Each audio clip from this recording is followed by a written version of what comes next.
പല്ലാരിമംഗലം ഗ്രാമപഞ്ചായത്ത് CDSന്റെ നേതൃത്വത്തിൽ അയൽക്കൂട്ട അംഗങ്ങൾക്കും ഓക്സിലറി ഗ്രൂപ്പ് അംഗങ്ങൾക്കുമായി നടത്തിയ അരങ്ങ് 2025 കലോത്സവം panchayat vice president OE Abbas ഉദ്ഘാടനം ചെയ്തു.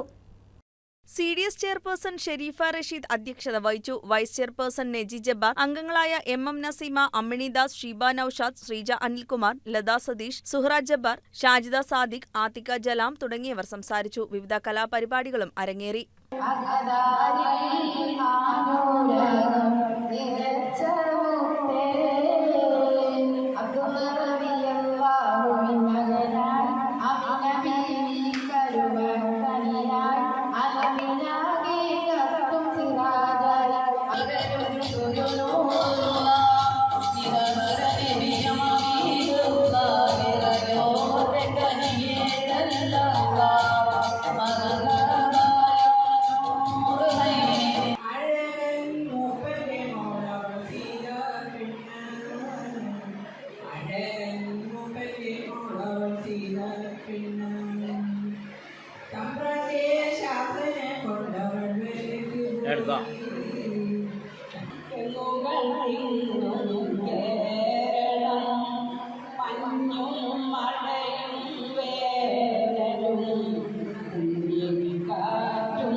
News desk KCV news.